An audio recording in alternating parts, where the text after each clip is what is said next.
Kata kalau kita sembahyang jemaah, adakah kalau nak ikut imam, biar imam sujud dulu baru bergerak?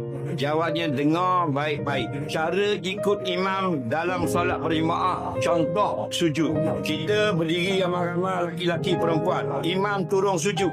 Allahu Akbar. Jika imam turun bagus separuh, belum sampai lagi sujud, kita bergerak juga. Hukumnya harus. Imam belum sampai dahi ke bumi, kita dah bergerak turun. Harus. Imam turun, kita turun bersama-sama. Makruh. Imam sampai dahi ke bumi, baru kita bergerak. Sunat.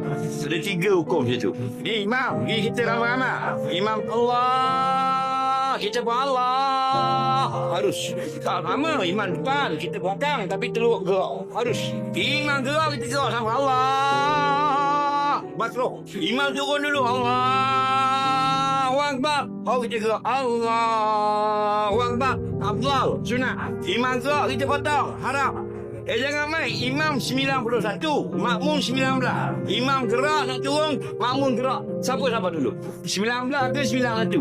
Oh, 19 siapa dulu? Haram. Berdosa dia. Nampak? Jelas lagi. Jadi yang afdal, kalau imam rokok, biar imam itu sudah duduk Allahu Akbar, baru kita mula rokok. Dan imam bila sudah sampai dahi ke bumi, Allahu Akbar, baru kita mula bergerak. Kerana hadis Nabi pesan pada kita, iza raka'al imamu farka'u wa iza sajada fasjudu. Bila imam telah pun rakaat, barulah kemudian kamu rakaat. Bila imam telah pun turun sujud, barulah kamu mula turun sujud. Itu yang paling baik.